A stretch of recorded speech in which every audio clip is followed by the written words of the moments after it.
ኒቂያ ወይ ደግሞ ናይሲ የምትባለው አካባቢ የት ነች ብለን እንጀምር አይደለ? ቢታንያ ወይም ደግሞ ቱርክ ውስጥ ታላ አሁን የምትገኘው ቱርክ ውስጥ ነው አይደለ? ኤሺያ ማይነር ቢታንያ ውስጥ የምትገኝ ቦታ ነች። ኒቂያ ተብላ ትጠራለች ማለት ነው። ናይሲያ የምትባለው ማለት ነው። ጉባኤው የተሰበሰበው 325 ዓመተ ምህረት በእኛ ልክ በጋራ በኤዲ ነው እየቆጠርኩላችኋል በፈረንጆች ማለት ነው። አኖ ዶሚኖ የሚለው ማለት ነው 325 ላይ ነው የሰበሰበው። ኢምፔረሩ የነበረው በሰዓቱ ገዢ የነበረው ኮንስታንቲን ነው፣ ንጉሱ ማለት ነው። ቆስጠንጢኖስ ኮንስታንቲን ብለን የምናስቀምጠው አባት ማለት ነው። ወይም ደግሞ ንጉስ ብላችሁ ያዙት። ያ ህይወት ንጉስ። በሰዓቱ የተሰበሰቡት ደገኛ ከሚባሉት መካከል 318ቱ የቤተክርስቲያን አባቶች ብለን እነዚህ ስለ ክርስቶስ አምላክነት መስክረው አርዮስን ረድተው በአንድ የቆሙትና ተሰባስበው በሙሉ ፊርሞኖ ስለ ክርስቶስ የመሰከሩት አባቶች ናቸው 318ቱ ሊቃውንት ተብለው በተለምዶ የሚጠሩት። ነገር ግን ጉባኤው ሲጠራ ኦልሞስት ከ1800 በላይ የቤተ ክርስቲያን አባቶች ተብሎ ሊጠሩ የሚችሉ ወይም ደግሞ እንደውም ከሌላም እንደውም ከመናፍቃንም ከአርጌንስ ደጋፊዎች ቀደም ብለው ከነበሩ የትኛውም ምንፍቅና ላይ እንደው ወይም ደግሞ ሊሳተፉ ይችላሉ ተብሎ የታሰበውን በሙሉ ተጠርተዋል ተብሎ ይገመታልም ይነገራልም። ከ1800 በላይ ጳጳሳት ወይም ደግሞ አስተማሪ ብለው በየቦታው ያሉት ሁሉንም ለመጋበዝ ተሞክሯል። ከእነርዚህ ውስጥ ግን ደገኛ ሆነው የተገኙት ስለ ክርስቶስ የመሰከሩት 318ቱ ብቻ ናቸው። በዋናነት 318 ስንት ሰው ተጠራ አልኳችሁ? ኦፊሻሊ 1800 ከ1800 በላይ እዛ በንጉሱ ግዛት ስር ያሉ ክርስትና ያገባናል ብለው ሊከራከሩ ይችላሉ፣ ሊወያዩ ይችላሉ የተባሉ በሙሉ ከ1800 በላይ ተጠርቷል። ደገኛ ብለው ተብለው ልክ እንደ አትናቴዎስ ለክርስቶስ የመሰከሩ በኒቂያ ጉባኤ ላይ ክርስትና ትክክለኛውን እምነት አጽንተው የሄዱ 318ቱ ሊቃውንት የምንላቸው አባቶች ብቻ ናቸው። እነዚህም ምናልባት አብዛኛዎቹ 318ቱም ስንክሳራችን ላይ መመልከት ትችላላችሁ። ሌሎቹም ላይ በሙሉ በቅድስናቸው የተለዩ በተጋድሏቸው የታወቁ አብዛኞቹ ስለ ክርስትና ብለው በመወገታቸው ስለ ክርስትና ብለው በመደበባቸው ስለ ክርስትና ተብለው ሰውነታቸው የተቆራረጡ አይኖቻቸው የጠፉ እጆቻቸው እግሮቻቸው የተቆራረጡ ብዙዎች ነበሩ። ብዙዎች እነዚህ መካከል ሊጠቀሱ ብዙዎች ይኖራሉ። ታሪኩ ስላልሆነ ነገር ቅዱሳን ስላልሆነ ያልገባ ነው ብዙ አልሄድበትም። ብዙዎቹ ግን አብዛኞቹ በብዙ ጽናት አልፈው ስለ ክርስቶስ መስክረው የመጡ ናቸው። ስለዚህ የሃይማኖት ምስክርነታቸው የቃል አንደበት ብቻ ሳይሆን በሰውነታቸውም በህይወታቸውም በኑሯቸው የመሰከሩ አባቶች ናቸው ማለት ነው። እምነታቸው በኑሮ የተመሰከረላቸው እነዚህ 318ቱ ሊቃውንት ማለት ነው። ከነርዛ መካከል በዋናነት እኛ የምንጠቅሰው ሊቀ ዲያቆን የነበረው ማን ነው? ቅዱስ አትናቴዎስ ነው። በዚህ ውይይት በዚህ ጉባኤ ላይ ድል አድርጎ ለመውጣት በዋናነት ከተከራከሩት መካከልና እንደውም አርዮስን በዋናነት ድል ከነሱት አባቶች መካከል በዋናነት የሚጠቀሰው አትናቴዎስ ነው። ይህንን ጉባኤ በሚደረግ ወቅት እለእስክንድሮስ የአሌክሳንድሪያው ሊቀ ጳጳስ ጋር በመሆን አብሮ የተሳተፈው ማለት ነው። አሌክሳንደር ኦፍ አሌክሳንድሪያ ተብሎ የሚጠራው በእንግሊዝኛው ላይ ከእርሱ ጋር ሆኖ የነበረው ማን ነው? አትናቴዎስ መቃሪዎስ የኢየሩሳሌሙ፣ የውስጣጤዎስ ደግሞ የአንጾኪያው ሆነው አንድ ላይ ሶስቱ በተሾሙበት ጉባኤ ላይ ዲያቆኑ አትናቴዎስ ትልቅን ስራ ሰርተዋል ማለት ነው። ለዚህ ሁሉ ክርክር መነሻ የሆነው ምንድን ነው ከተባለ አርዮስ ነው። አርዮስ በሊቢያ የነበረ የሊቢያ ሰው ነው። ነገር ግን ወደ አሌክሳንድሪያ እንደሄደ በዛም ትምህርቱን ለማስተማር እንደሞከረ ይነገርለታል። ነገር ግን መነሻ የሚሆነው ቀደም ብሎ የመንፍቅና ሐሳቦችን እየተማረ ሳያውቅም ይሁን አውቆ ግን የተማረ ሰው ነው። ከነማር ከተማረ ከተባለ ጳውሎስ ሳምሳጢ። ጳውሎስ ሳምሳጢ ማንን አስተማረ ካላችሁ እዛው እነ ሉሺያንስ የሚባሉት ማለት ነው። እነ ሉሺያን ምናልባት እንግሊዝኛ ስትመለከቱ አብዛኞቻችሁ ወደ እንግሊዝኛው ስለምታጋድሉ የእንግሊዝኛውን ፕሪፈር እያደረኩ ሄዳለሁ ማለት ነው። ሉሲየን LUCIAN ማለት ነው። የአንጾቂያው የእርሱ ተጽዕኖ ያደረበት ሰው ነው። አሪዮስ ማለት ነው። አንጾቂያ ቤተክርስቲያን ውስጥ ካሉ ሰዎች መካከል የሚጠቀሱ ናቸው እነዚህ። ጳውሎስ ሳምሳጢ ኦልሬዲ ይታወቃል። በሶስተኛው እኩለ ዘመን ተወግዞ ከቤተክርስቲያን የተለየ መናፍቅ ነው። እሱ ያስተማረው ትምህርት ግን ዘሩ ምንድን ሆናል? ተስፋፍታ እንደውም አፍርታ ብዙ መናፍቃንን አመጣለች። ከነዛ መካከል ማን ነው? አሪዮስ ማለት ነው። ጥንተ ነገሩን ምናልባት ስንክሳሩንም ስትመለከቱ ወይም ደግሞ ታሪኮች ስትመለከቱ ታገኛላችሁ። ፖይንታችን እሱ አይደለም። ለዚህ ሁሉ እንደ ክርክር መነሻ ምን ብሎ ነው ይሄ ሁሉ የመጣው ከተባለ ወልድ ፍጡር ነው። ወልድን ፍጡር በማለቱ ማለት ነው። ወልድን ፍጡር እንዴት አለው ከተባለ መነሻ እንዲሆነው ምንን ጠቀሰ? ምሳሌ 8:22ን ምሳሌ 8:22ን ለመጥቀስ ካበቁት መካከል ቀደም ብሎ የነበረው ምንፍቅና ቢሆንም በሕዝቡ ዘንድ ለዚህ ጉባኤ መነሻ እንዲሆን ወይም ደግሞ ጉባኤው እንዲሰበሰብ ካደረጉት መካከል አሪዮስ እጅግ በጣም የግጥም ጸሐፊ፣ ለመዝሙር የሚሆኑ ነገሮችን ሲጽፍ የሚያምርለት፣ ሲናገር ጎበዝ የሆነ ቀጠን ያለ ረጅም ተብሎ የሚነገርለት ሰው ነው። ግን እድሜው የገፋ ቢሆንም በዛ ሰዓት ላይ ራሱን የቻለ መጣጥፍ ነበረችው። ታሊያ ትባላለች። ታሊያ ማለት ራሱን የቻለ ማዕድ ማለት ነው። ማዕድ መሆኑ ግን ምንድነው?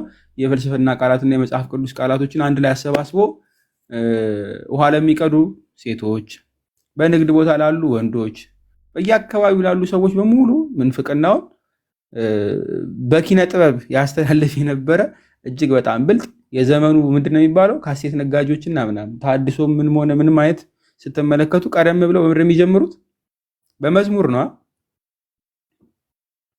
ምንፍቅና አብዛኞቹ መናፍቃን ቀድሞ በምድር የሚጀምሩት በመዝሙር ምናምን ነው አይደለም? መዝሙር ሲያወጡ ምናምን ታያላችሁ። መዝሙሮቹ ግን ምንፍቅና ያለባቸው ማለት ነው። ብዙ ጊዜ ለዚህ መነሻ የሚሆነው በጣም በዋናነት ከተጠቀሰ አሪዮስ ነው። አሪዮስ ግጥሞቹን ለመዝሙር በሚመች መንገድ እያደረገ ያሰራጭ ነበረ። የእስክንድርያ ቤተክርስቲያንን እስኪያናውጥ ድረስ ማለት ነው። እስኪያናውጥ ድረስ ቀደም ብሎ ከዛ በፊት በነገራችን ላይ መጀመሪያ ከሾሙት መካከል ከና አኪላስም ከዛ ጴጥሮስ በነገራችን ላይ ቅዱስ ጴጥሮስ መጀመሪያ አካባቢ ኦልሞስት ሁለተኛው ክፍለ ዘመን ካለቀ ሶስተኛው ክፍለ ዘመን መጀመሪያ አካባቢ ላይ ምን ተናግሮ ነበር? አውግዞትም ስለነበረ ማለት ነው። ግን በህልሙ አይቶ ነው። በህልሙ ያየው ምንድነው? የጌታ የክርስቶስን ልብስ ቀዶ ይታየዋል ወይም ተቀዶ ይታየዋል ማለት ነው። እና ጌታ ወይ ማን የቀደደብህ ብሎ ሲለው ጌታ ኢየሱስ ምን ይለዋል? አሪዮስ ማለት ነው። እሱን ቀድሞ ስለሚያቅ ጴጥሮስ ኦልሬዲ የተገለጠለትን ስለሚያቅ ትምህርቱን እንደው ዲቴይሉን ባይልበትም ግን በተገለጠለት በታወቀው ገብቶ አውግዙት ብሎ አውግዞታል ጌታ ስለነገረው ማለት። ከዛ በኋላ ግን ምንድነው ግዝቱ ተፈቶለት አሪዮስ እንደፈለገ ሲዝናና ስለነበር ተመልሶ እንደ አዲስ ሄዶ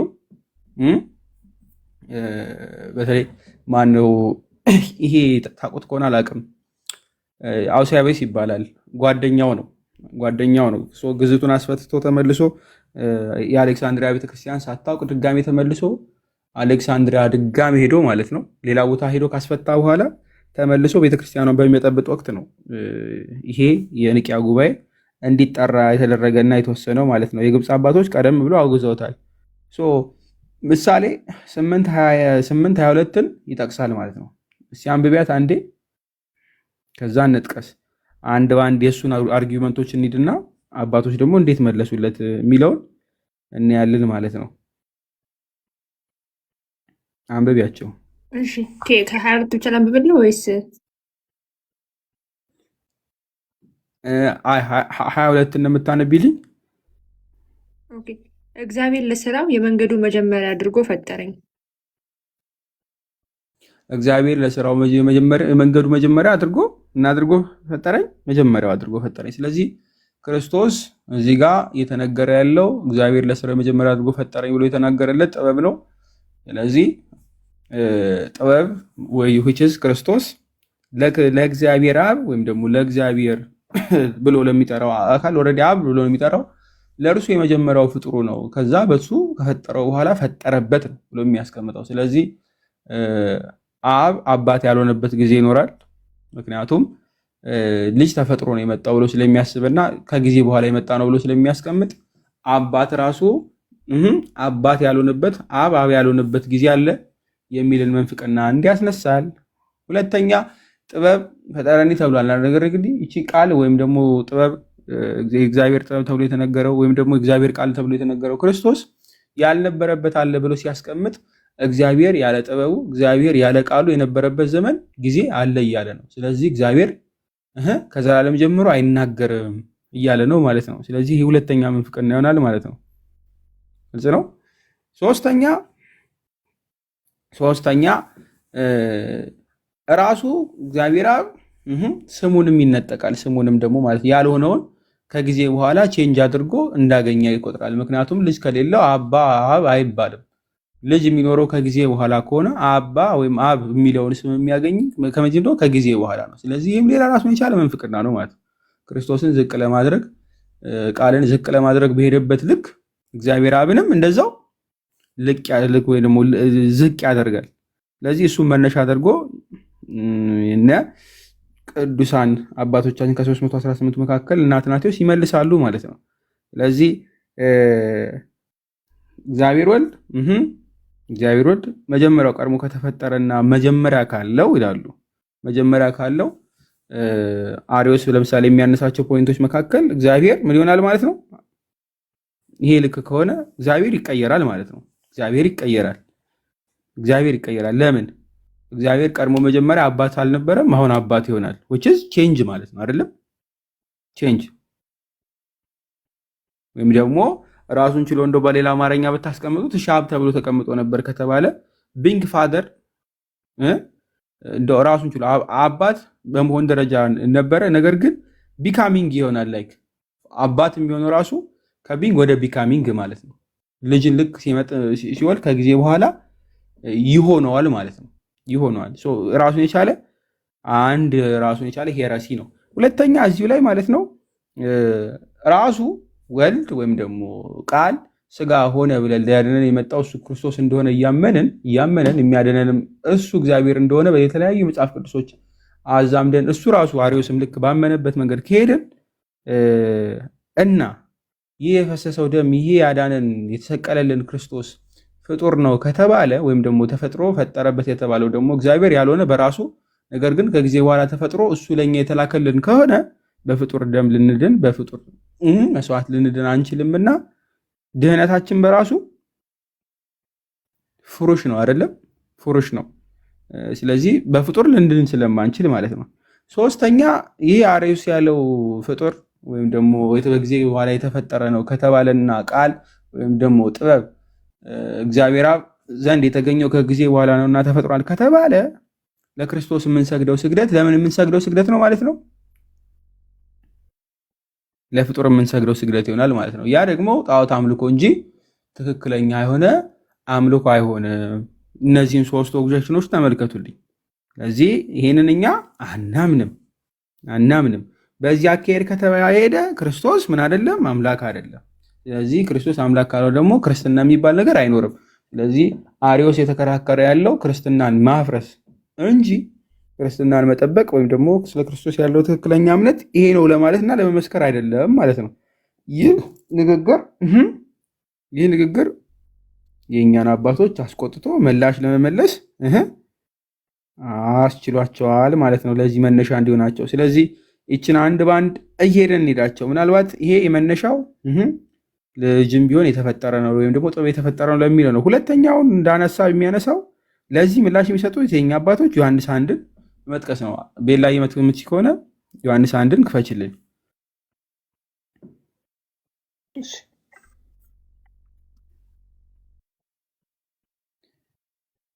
እግዚአብሔር የመንገዱ መጀመሪያ ያደረገኝ በቀድሞ ስራውን መጀመሪያ ብሎ ያስቀመጠው ክፍል ወልድን ፍጡር የሚያደርገው ከሆነ ብሎ ወይም ደግሞ ፍጡር ነው የሚያደርገው ብሎ ከተናገረ ዮሐንስ 1:1 ጋርስ እንዴት ታስማማዋል? ዮሐንስ 1:1 ምን ይላል? በመጀመሪያ ቃል ነበረ፣ ቃልም በእግዚአብሔር ዘንድ ነበረ፣ ቃልም እግዚአብሔር ነበረ ይላል። ይህም ቃል አንዴ ይህም በመጀመሪያ በእግዚአብሔር ዘንድ ነበረ፣ ሁሉም በእርሱ ሆነ፣ ከሆነውም ሁሉ ያለ እርሱ የሆነ ምንም የለም ይላል። ስለዚህ ከጥንት ጀምሮ ወይም ደግሞ እግዚአብሔር የመንገዱ መጀመሪያ አድርገኝ በቀድሞም ስራውን መጀመሪያ ብሎ ሲያስቀምጥ እዚህ ጋ የተነገረው ስራ ምን አይነት ስራ ነው? ምክንያቱም ይህም በመጀመሪያ እግዚአብሔር ዘንድ ነበር የተባለው ሁሉም በእርሱ ሆነ የተባለለት አካል ነው። ሁሉም በእርሱ የሆነለት አካል ከሆነ ከመጀመሩ ደግሞ ፈጠረኝ ብሎ ሲያስቀምጥ ከዚህ ውስጥ እንደማይካተት እርግጥ ነው። ስለዚህ መተርጎም አለበት። ምን ማለት አለብን? አንድምታችን የዚህኛውን ይወስድና ፈጠረኝ የሚለውን ጌታ ኢየሱስ ክርስቶስ ወይም ደግሞ ቃል ከጊዜ በኋላ ከድንግል ማርያም ከስጋዋ ስጋ ከነፍሷ ነፍስ ነስቶ ሰው ይሆን ስለሆናልና ፈጠረኝ ብሎ ተናገረ። ትንቢታዊ ቃል ነው ማለት ነው። ፈጠረኝ የሚለው ምንድን ነው? በስጋዊ ጊዜ መጥቶ ሰው ስለሚሆነው ስለ ስጋው ተናገረ ብለው ያስቀምጣሉ ማለት ነው። ዳትስ ዋይ አሁን ዮሐንስ 1:1 ላይ እሱ ራሱ እግዚአብሔር እንደነበር ያስቀምጣል። ሁለተኛ የሚያነሳው እዚሁ አርዮስ ዮሐንስ 14:28 ላይ ያለውን ክፈችልኝ። ዮሐንስ 14:28 ላይ እግዚአብሔር አብ ከእግዚአብሔር ወልድ እንደሚበልጥ ተናግሯል። ስለዚህ ይፈጥሮታል እንጂ ባይፈጥሮ ኖሮ እንዴት እንደዚህ ይላል የአርዮስ ሙግት እና አንብበው ክፍሉን የዮሐንስ ወንጌል ምዕራፍ 14 ከቁጥር 28 እኔ እንደምሄድ ወደ እናንተም እንደምመጥ አንብቤልኝ ራቀብኝ።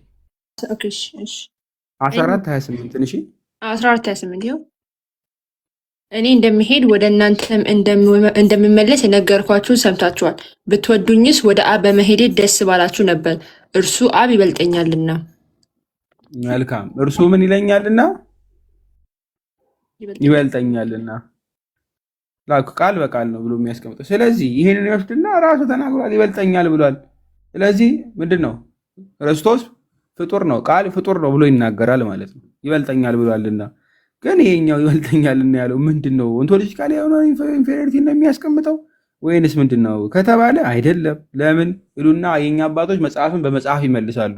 ዮሐንስ 10:30 ክፈችልን። ዮሐንስ 10:30 ላይ ይሄው ዮሐንስ ቁጥር 14 ላይ 28ን ሲናገር እንዴት ዮሐንስ 10:30 ላይ ቀድሞ የተናገረውን ክዶት ነው ወይ ብሎ ያስቀምጣሉ ማለት ነው። ዮሐንስ 10:30 ላይ ዮሐንስ 1 ቁጥር 1 ላይ እና 2 ላይ የተናገረውን ቃል እግዚአብሔር መሆኑ የተናገረበትን ክፍል አስታውሶ መጥቶ አሁንም መልሶ ይህ ቃል ስጋ ሆነ የተባለው እርሱ ክርስቶስ እኔና አብ አንድ ነን የሚለውን ክፍል ያስቀምጣል። እኔና አብ አንድ ነን። ስለዚህ እኔና አብ አንድ ነን ያለ ጌታ ቁጥር 14 መጥቶ እኔ ከአብ አንሳለሁ ወይም ደግሞ አብ ከኔ ይበልጣል ብሎ ሲናገር ቀድሞ የተናገረው ረስቶ ነው ወይ ብሎ ሲሉት ይረታል ማለት ነው። ይህ ምን ማለት ነው ከተባለ አንድነታቸው የባህሪ ነው። ወደም ያዙ ይበልጣል ብሎ እንኳን ካስቀመጠ ከምን አንጻር ነው? በኋላ እርሱ በምድር ከነርሱ ጋር ሲኖር ልክ እንደ መካከላቸው እንደሚኖር ንጉሥ በአካል ተገናኝተው ሁሉ ነገር ደስ እያላቸው ምድራዊ የሆነ ነገር እንዳይናፍቁ አብ ከኔ ይበልጣል ብሎ የተናገረበት ክፍል አለ። አንድ እሱ ወደ ሰማይ ቢያርግ እግዚአብሔር ለነሱ እርሱም እንደዛው መንፈስ ቅዱስን ቢልክላቸው በኋላም ደግሞ በትንሣኤ ጉባኤ አብረው ከእርሱ ጋር ህብረት ቢያደርጉ የተሻለ እንደሆነ አንድም ሁለተኛ አብ ከኔ ይበልጣል ብሎ እዛ ጋር መናገሩ ወይም ደግሞ ከኔ ይበልጣል ብሎ ሲያስቀምጥ እርሱ ሞቷል። አብ ግን አልሞተም አይደለ? አብ ብቻ አይደለም ግን መንፈስ ቅዱስም አልሞተም። ክርስቶስ በተለየ ስጋው በተለየ አካሉ ምን ሆኗል? ሰው ሆኗል። ሰው መሆን ብቻ አይደለም ግን ሞቷልም አይደለም? ይህ ደግሞ እንኳን ከእግዚአብሔር አብ ይልቅና ከመላእክት እንደዛው አሳነስከኝ አይደለ? ከመላእክትም ደግሞ አንሷል ተብሎ ተነግሮለታል። ስለዚህ ከመላእክትም አንሷል፣ ከእኛም አንሷል። በነገራችን ላይ ከሁሉም ማለት ነው። ልክ የሁላችንም ሕማም ተቀበለ ተብሎ እንደተነገረለት ማለት ነው። የባህሪያን መልክ ይዞ ተብሎ ዮሐንስ ፊልጵስዩስ መልእክት ላይ ቁጥር ምዕራፍ 2 እንደተቀመጠው ማለት ነው። ስለዚህ በዚህ አንጻር ምን ብሎ ያስቀምጥለታል? ከኔ ይበልጣል ብሎ ያስቀምጣል ብሎ ይተረጉሙታል ማለት ነው። ከዛ መሞገቻ ብሎ አሁንም አርዮስ ያመጣል። ይጅልኛ አንዴ መጽሐፍ ቅዱስ ክፈችልኝ። ካሜራሽ ዝግ ነው።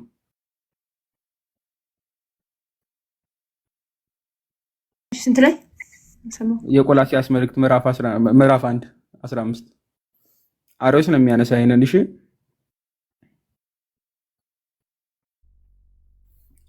ቁጥር 15 ላይ የቆላሲያስን መልእክት ይጠቅስና አርዮስ እንዲህ ብሎ ይሞግታል። እርሱ የመጀመሪያ ፍጡር ነው ለሚለው ማለት ነው መሞገቻ ሐሳብ ብሎ ነው የሚያመጣው። አንብቢው፣ አይታየኝም። ኦኬ። ይኸውም የማይታይ እግዚአብሔርን የሚመስለው ከፍጥረቱ ሁሉ በላይ ከሆነ በኩር ነው። የእግዚአብሔርን የሚመስለው ሳይሆን እግዚአብሔርን የሚመስል ከፍጥረት ሁሉ በላይ የሆነ በኩር ነው ብሎ ነው የሚያስቀምጠው። ከፍጥረት ሁሉ በኩር የሆነ በላይ ብሎ ሲያስቀምጥ እርሱም ቢሆን እንደዛው ፍጡር ቢሆን ነው እንጂ ከፍጥረት ሁሉ በኩር ከፍጥረት ሁሉ በላይ የሆነ በኩር ብሎ አያስቀምጥም ብሎ ያስቀምጣል ማለት ነው። ስለዚህ ይህንን ቃል የሚያነበው እሱ የመጀመሪያው የፍጥረት ሁሉ ኧረ ቀስ በል ይህ ሰውዬ ምንድን ነው? ቀስ ልበል ወይስ ምንድን ነው? ፈጠንኩ። 30 ደቂቃ እኮ ሰታችሁኝ ነው። ንገሩኝ አንዴ።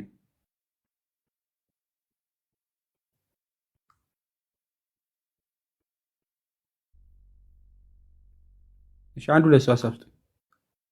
አሪፍ ነው። እሺ ክፈችው፣ በቃ ክፈችው። እንሂድ። ይሄንን ክፍል ካመጣ በኋላ የመጀመሪያው ፍጡር ነው። ስለዚህ በኩር ተብሎ የተቀመጠው ብሎ ሲያስቀምጥ የመጀመሪያው ፍጡር ነው ብሎ ለሚያስቀምጠው አባቶች ምን ብሎ ያስቀምጣሉ? ለዚህኛው መልስ ይሉና ዕብራውያንን ራሱ ቅዱስ ጳውሎስ በቆላስይስ መልእክቱ እንደዛ ብሎ ሲያስቀምጥ የመጀመሪያው ፍጡር እያለ ሳይሆን እንደዛ ማለቱ ሳይሆን እርሱ ራሱ የፈጠረበት ፍጥረቱን በሙሉ የፈጠረ እርሱ በእርሱ ስለመፍጠሩ በነገራችን ላይ እያስቀመጠ መሆኑን ያስቀምጣል። ምዕራፍ 1 ላይ ቁጥር 3 ላይ ተመልከቹ ምን ይላል? ምዕራፍ 3 ላይ ቁጥር 1 ምዕራፍ 3 ሶሪ ምንድን ነው የሚባለው በአማርኛ? ቁጥር 3 ቨርስ ደግሞ አያ በቁርአኑ ልሄድ ነበር አያ 3 ልልሽ ነበር። እሺ እርሱም የክብሩ መንጸባረቅና የመልኩ ምሳሌ ሆኖ ሁሉም በስልጣኑ ቃል እየደገፈ ኃጢአታችን በራሱ ካነጻ በኋላ እየከፈትሽው ዕብራውያንን ነው አይደለ? ቁጥር 3 ላይ ለምን ደግሞ አይታይም? ነው ቁጥር 2 በላዲካ ቁጥር 2 ላይ ሄድ። እሺ አንብቢልሽ። እሺ በኋላ ዘመን ግን ሁሉን ወራሽ ባደረገው ሁሉ በፈጠረበት በልጁ ተናገረን። ምኑም ባለበት ሁሉም በፈጠረበት አይደለ? ሁሉም በፈጠረበት ብሎ ነው የሚያስቀምጠው። ሁሉን በፈጠረበት ሁሉን ወራሽ ባደረገው አይደለ? ባደረገው በልጁ ነገረን።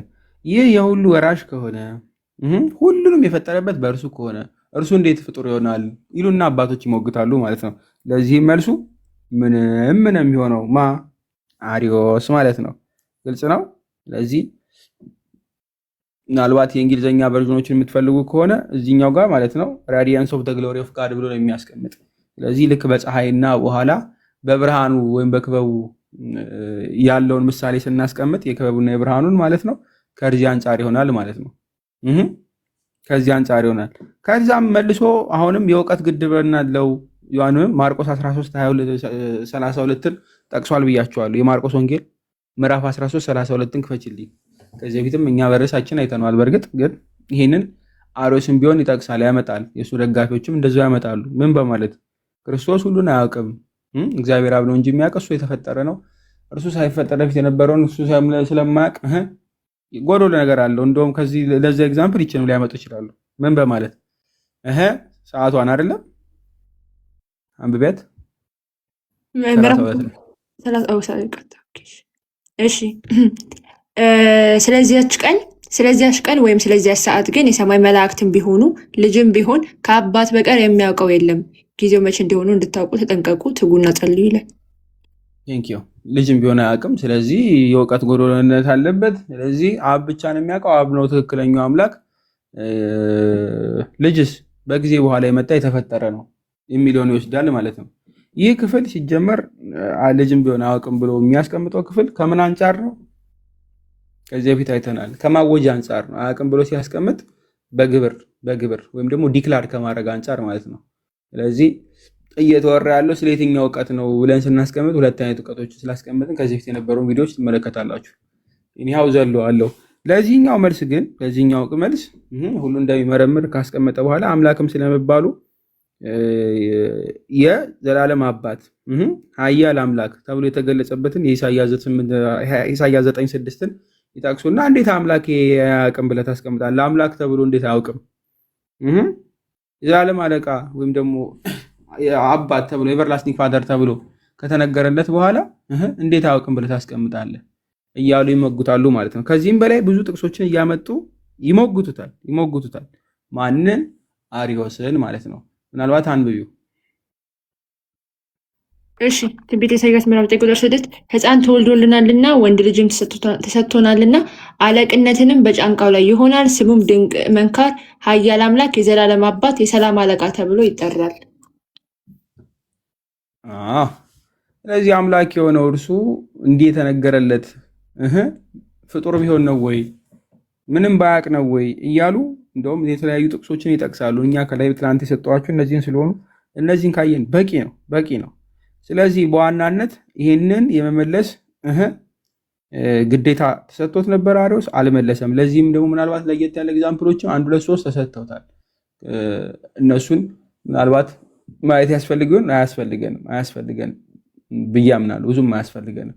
ዋናው ፖይንት ግን ከተነሱት ነገሮች ምንድናቸው? ይችን ነገር ያዙልኝ። አንደኛ አብ ከወልድ ጋር የባህሪ ምን አለው? እኩልነት የለውም አይደለም? እኩልነት የለውም። አብ ይበልጣል። አብ ወልድን ከጊዜ በኋላ ነው ያስገኘው ወይም ደግሞ ፈጥሮ ነው የፈጠረበት። አንድ በባህሪ ይለያያሉ ማለት የባህሪ ወይም ደግሞ በመለኮት አንድ ናቸው የምንለው ነገር አይሰራም፣ እኩልነት አይመጣም። ሁለተኛ ከጊዜ በኋላ ወልድ ተገኝቷልና ለወልድ ደግሞ ምን አለው? መገኛ ጊዜ አለውና ዘላለማዊ ነው ማለት አንችልም። ልክ እንደ አብ አስገኝ ሳይኖረው ከዛ በፊትም በደንብ ያዙልኝ ያልነበረበት ጊዜ አለና ዘላለማዊ አይባልም። ሶስተኛ ወልድ ተፈጥሯልና እንደ ማንኛውም ፍጡር ነውና ፍጡር ደግሞ የሆነ ምንድነው? አምላክ አይሆንምና እርሱ ሙሉ በሙሉ አምላክ አይደለም ማለት ነው። ዘላለማዊ ያልሆነ አምላክ ስላልሆነ ማለት ነው። ይህም መወለዱ በነገራችን ላይ ያው ከእግዚአብሔር አብ ተወልዷል። የተወለደው ግን ዘላለማዊ የሆነ መወለድ አይደለም ብሎ ነው የሚናገር። ዘላለማዊ መወለድ አይደለም ብሎ ነው የሚያስቀምጠው። ኢተርናል ጀነሬሽን ኦፍ ዘ ስፒሪት ዘ ሆሊ ስፒሪት እና ኢተርናል ቢጌትነስ ኦፍ ዘ ሰን እናነሳለን አይደለ? የእግዚአብሔር ልጅ እርሱ ቃል ከእግዚአብሔር አብ ዘላለማዊ መወለድ ነው ያለው አይደለ? እሱን ሁሉ ይከዳል ማለት ነው። እነዚህም በዋናነት ሶስቶቹን ይክዳል። አንድ ያዝልኝ ያያችሁ ነው። አንድ አምላክ ለመባል ልክ እንደ አብ ምን መሆን አለበት? አንኦሪጂኔት መሆን አለበት፣ ወይም ደግሞ ለእርሱ አስገኝ ወይ ደግሞ መሰረትነት የሌለው መሆን አለበት። ለእርሱ ማንም መሰረት ሊሆነው አይገባም።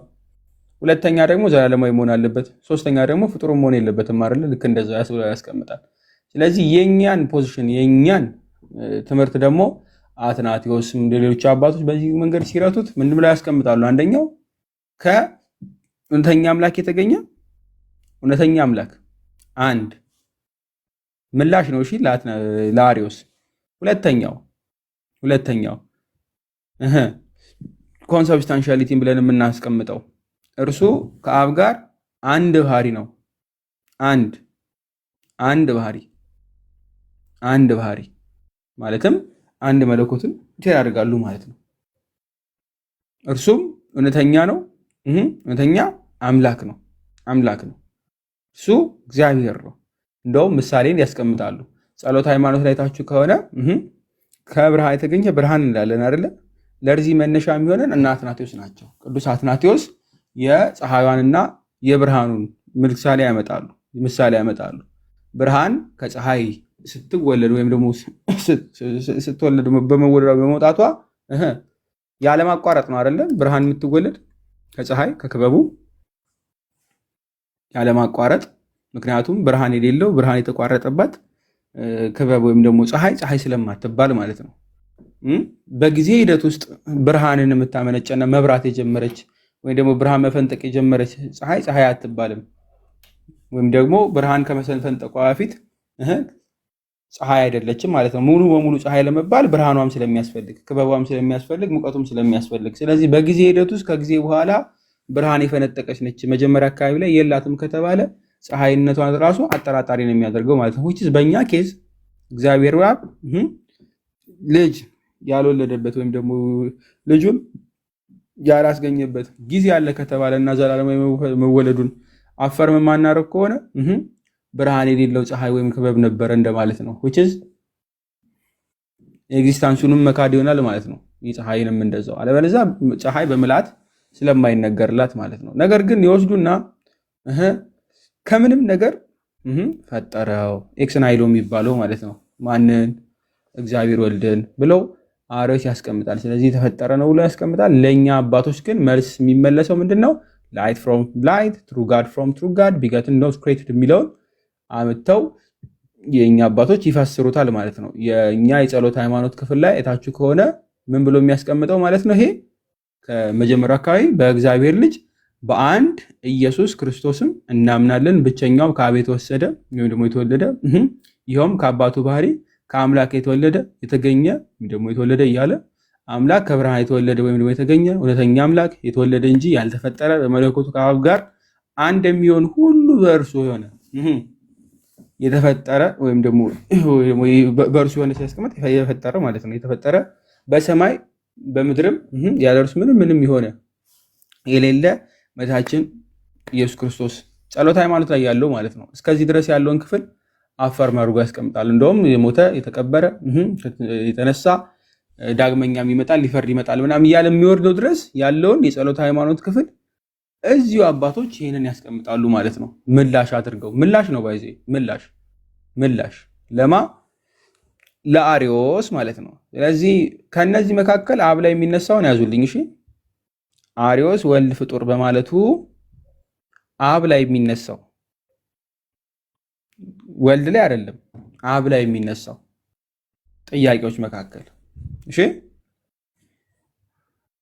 አንድ ሰው ወልድ ወይ ደግሞ ቃል ፍጡር ነው ካለ ወይም ደግሞ ወልድ ስንል ሰን ማለት ነው ልጁ እሺ። እግዚአብሔር አብ ወይም አባት ለፋዘር ማለት ነው። እርሱ ራሱ ፋዘር ያልሆነበት ጊዜ አለ ማለት ነው።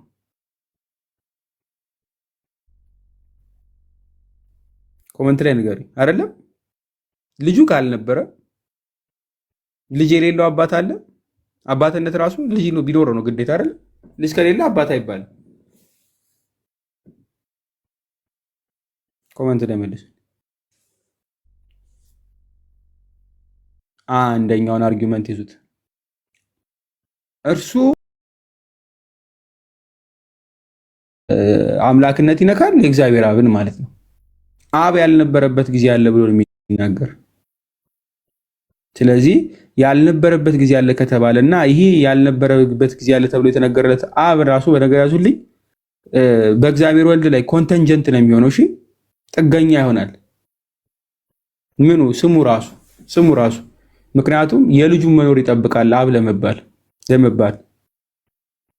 እና ደግሞ በጊዜ ውስጥም ነው ተባለ ከተባለና ከጊዜ ሂደት ውስጥ ከሆነ ቴምፖራል ነው የሚሆነው አይደለም። ለአብ የምንቀጽላቸው ነገሮች ሙሉ አባትነትም ምን ይሆናል? ቴምፖራል ይሆናል ለአንድ። ከዛም ደግሞ በልጁ ላይ ኮንተንጀንት ይሆናል ማለት ነው።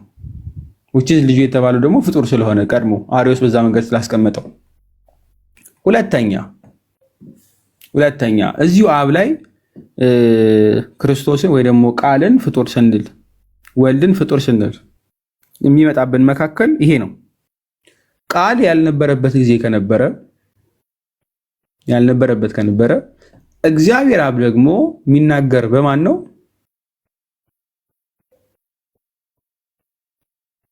በወልድ ቃልነት አይደለም። ሥላሴ አስተምሮ ውስጥ አብ የሚናገር ማን? በወልድ ቃልነት አይደለም። መንፈስ ቅዱስም እንደዛው በወልድ ቃልነት። ቃል ካልነበረ አብ ቃል የሌለው ጊዜ ነበረ ያስብላል። ወይም ደግሞ አይናገርም ነበር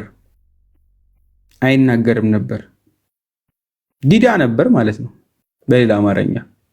ያ ማለት ደግሞ ምሉእ አልነበረም። የወልድን ወይም ደግሞ የዚህ ፍጡር የተባለው ቃሉን ይጠብቅ ነበረ ማለት ነው።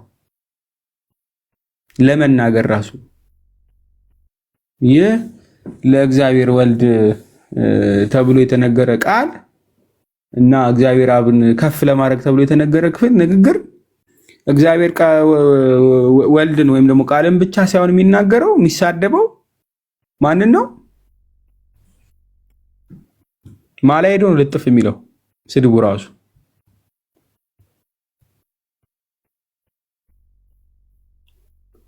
መልሱልኛ።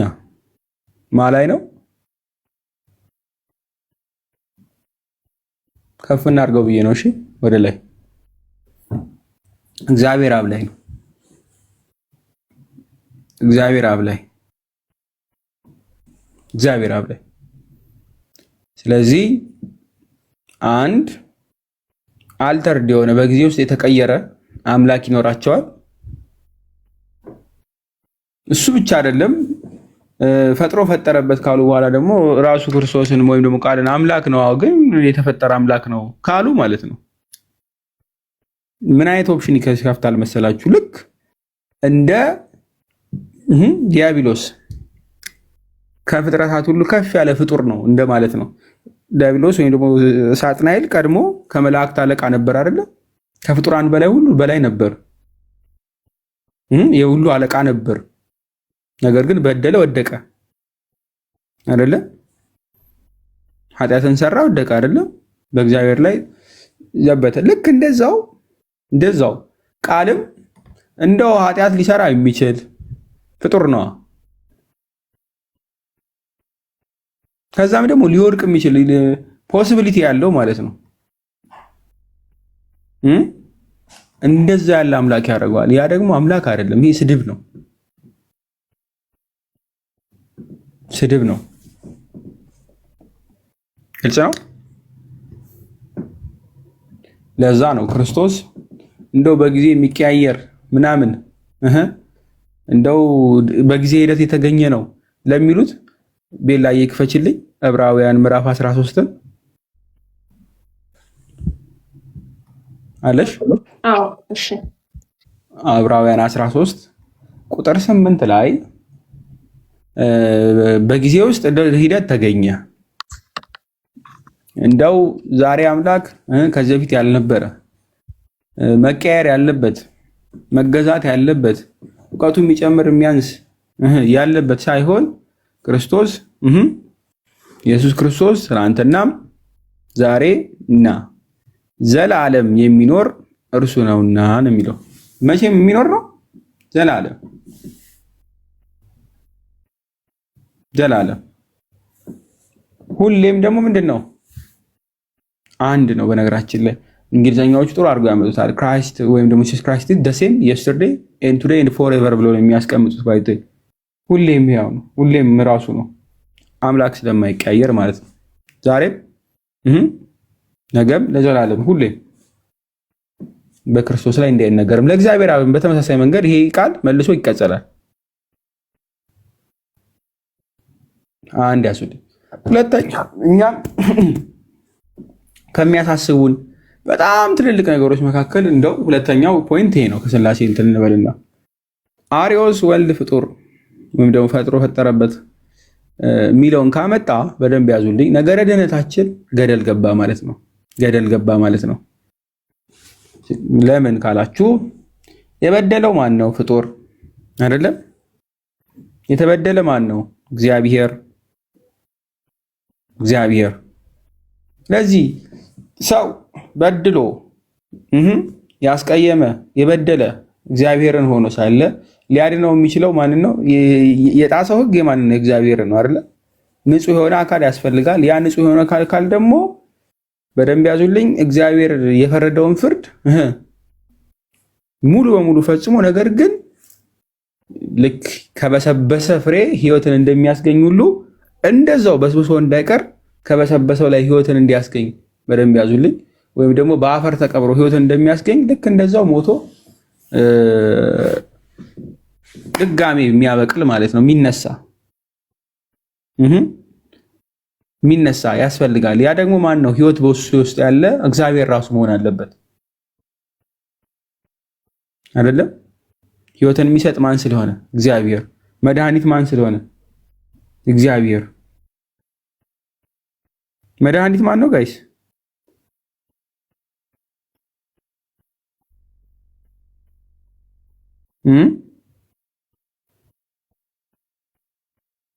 መድኃኒት ማን ነው?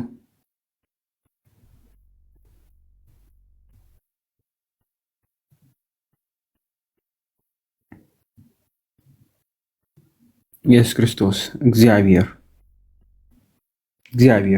ሊያድን የሚችል ማን ነው? እግዚአብሔር። ስለዚህ ፈጥሮ ፈጠረበት የተባለው ፍጡር ከሆነው መካከል ወልድ መጥቷውን እንደ አርዮስ እሳቤ ከሆነ ለኛ ቢገረፍልን፣ ቢሰቀልልን፣ ቢሞትልን፣ ቢነሳ ያድነናል? ዘላለማዊ ሕይወትን ለሁላችን ይሰጠናል?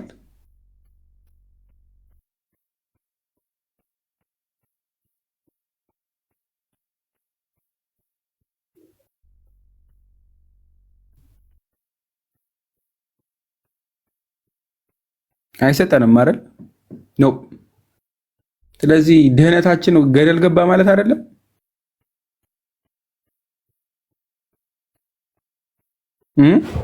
መዳናችን በሙሉ ተንጠልጥሎ ቀረ ማለት አይደለም።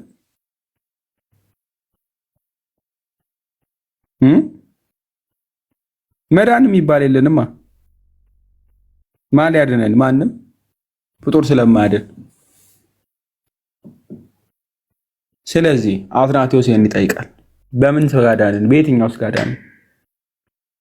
ያዳንህ ማን ነው? ፍጡር? በፍጡር ስጋ ነው ዳንከው ብሎ ይጠይቃል። እንደውም ቀድሞ አትናቴዎስ ከተናገረው መካከል ይሄ ነው። ባይዜ እሱ ሰው ሆነ ምን እኛን ከፍ ከፍ ሊያደርገን ከመለኮታዊ ክብር ሊያሳትፈን ከወደቅንበት ሊያነሳን ብሎ አትናቴዎስ ይናገራል። ማ እግዚአብሔር ፍጡር እስከሆነ ተበላን ቁማር ምን መስጠት ስለማይችል ህይወትን መስጠት ስለማይችል ፍጡር ከሆነ ምን ተበላን? ዘላለማዊነትን አይሰጠንም፣ ጋራንቲ ማድረግ አይችልም። እሱም ራሱ ተቀባይ ነው። እሱ ራሱ ተቀባይ ነው። ግልጽ ነው አይደል? እዚህ መሃሉን ሊሞላ የሚችል ማን ነው? እግዚአብሔር።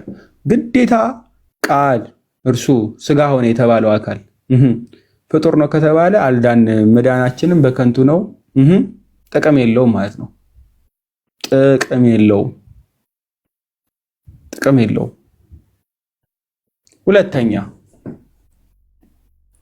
ሁለተኛ አትናቴዎስ ከሚያነሳቸው ፖይንቶች መካከል ከመዳን አንጻር ሲያስቀምጥ ማለት ነው ዮሐንስ 1:1 ላይ ቃልም እግዚአብሔር ነበር አይደለም?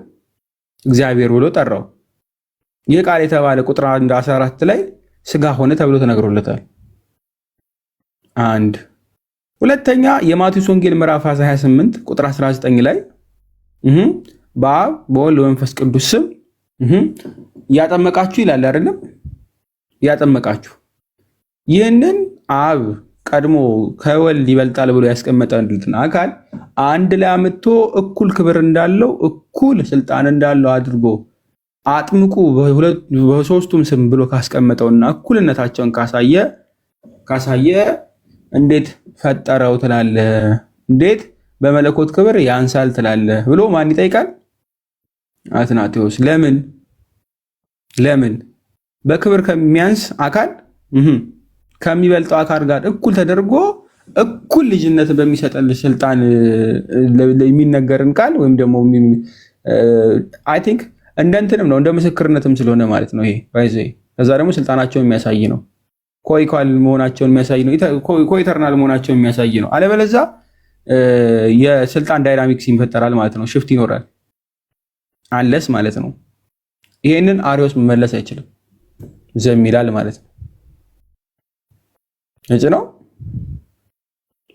እና አትናቴዎስ ምን ብሎ ያስቀምጣል? ከብርሃን የተገኘ እውነተኛ ብርሃን፣ እውነተኛ አምላክ፣ ከእውነተኛ አምላክ የተገኘ እውነተኛ አምላክ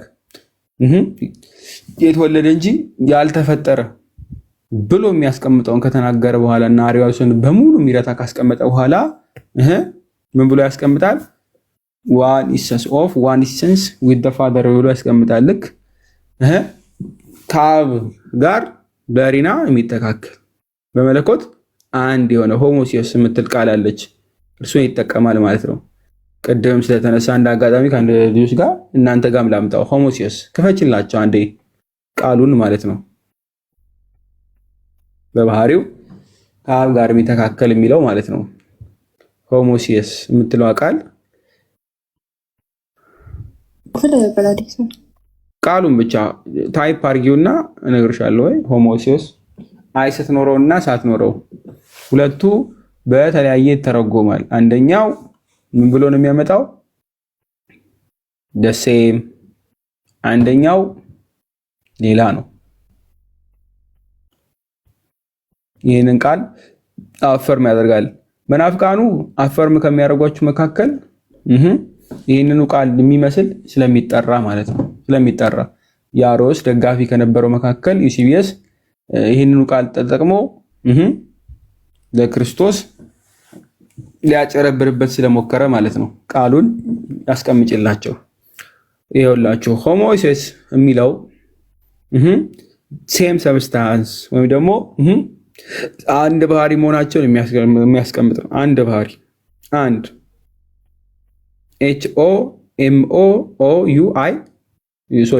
HOMOUIUSIOS ማለት ነው ሆሞሲየስ። ያኛው ግን ሆሞ አይኦሲስ አይ አለቻት አጠገብ ያስቀምጭልኝ MOIO ነው መሃል ላይ አይ ትገባለች። እሱ ተመሳሳይ ወይም ደግሞ ሲሚለር ሰብስታንስ የሚለውን የሚተረጉመው እንጂ ሴም ሰብስታንስ የሚለውን አያሳይም። ሲሚላር ተመሳሳይ መባልና አንድ አይነት አንድ ባህሪ ብሎ ማስቀመጥ ይለያል። ተመሳሳይ ከሆነ ሁለት አንድ አይደንቲካል የሆኑ ግን የተለያዩ በባህሪ በደንብ ያዙልኝ አንድ ያልሆኑ ማለት ነው። ሁለት መለኮት ይሆናል። ሁለት መለኮት ይሆኑና አንዱ ከአንዱ መለኮት ጋር ልክ እንደ መንታ ነው። ተመሳሳይ መለኮቶች ናቸው። ሁለት ይሆናል። እንደዛ አይደለም። እኛ ተመሳሳይ መለኮት ወይም ደግሞ መንታ መለኮት አንልም። እንደዛ አንድ መለኮት ነው። ሴም ሰብስታንስ ናቸው። አብና ወልድ ሴም ግልጽ ነው። እርሱን አፈርም አድርጎ ይመጣል ማለት ነው። ማ አትናቴዎስ ማ ኒቂያ ጉባኤ ላይ ማለት ነው። ስለዚህ ቃሉን በጉባኤ ደረጃ እናጸድቃለን ማለት ነው። ግልጽ ነው።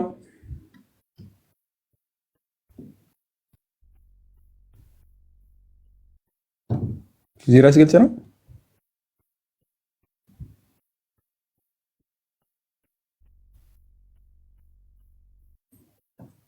ሆሞሲየስ የሚለውን ቃል ድገመው እስኪ አላዲ ክፈችው። እሺ ሆሞሲየስ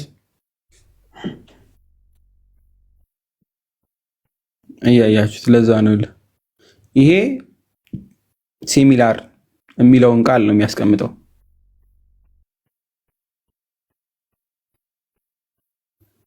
ሆሞ አዮሲየስ ይታያል። አይ እርሱ ሲተረጎም ሲሚለር ሰብስታንስ የሚለውን ነው የሚያሳየው። ሲሚለር ሰብስታንስ። ያኛው ደግሞ አይ ሳትኖረው ደግሞ ከሆነ ሴም ሰብስታንስ።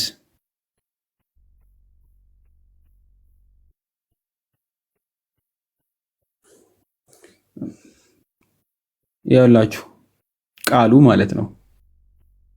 አሁን ይታያል። ያ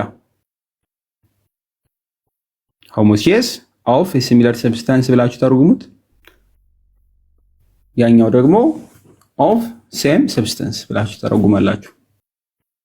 ስለዚህ ትክክለኛ የትኛው ነው? ሆሞሲየስ አይ የሌለቻት ማለት ነው። አይ የሌለው ሴም ሰብስታንስ ብለን ተረጉማለን። ሴም ሰብስታንስ ግልጽ ነው። ከዚህ በኋላ ያለው ኦልሞስት የኒቂያ ጉባኤ የሚወስነው ስለ ጳጳሳት ሹመት፣ ስለ አጽዋማት፣ ስለ ፋሲካ ምናምን የሚል ከስርዓት ጋር የተያዙ የተለያዩ ሹመቶች ነው የምታገኙት። ብዙም እኛን ስለማያሳስቡ እናልፋለን። የኒቂያው አርበኛ ድል አድራጊው አትናቴዎስ 325 ላይ ድል ካደረገ አሪዮስ ከተወገዘ በኋላ ኒቂያ ጉባኤ ከተወሰነ በኋላ እስከ ጸሎተ ሃይማኖት ሄደን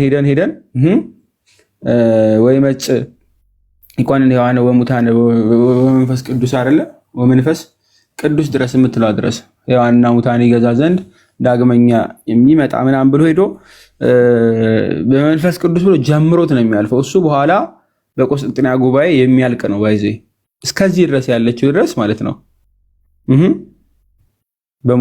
በሔዋንና በሙታን መካከል ሊፈርድ ይመጣል አይደለ? እዛ ድረስ የምታዩት የጸሎት ሃይማኖት ክፍል ላይ የተጸደቀ ነው ማለት ነው። ወይም ደግሞ አሪዮስን ረድተው ይሄንን የምናምነው ብለው የተናገሩበት ማለት ነው። ኒቂያ ላይ አይደለ? ጸሎት ሃይማኖት ስትደግሙ ካሁን በኋላ ስትመለከቱ ጸሎት ሃይማኖት ሁላችሁም አላችሁ አይደለ? ጸሎት ሃይማኖት የሌለው አለ?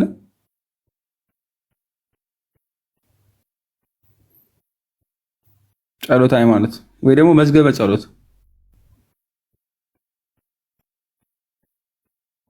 አላችሁ። ልክ ገብታችሁ ጸሎት ሃይማኖት ማለት ነው የጸለያችሁ የዘወትር ጸሎታችሁን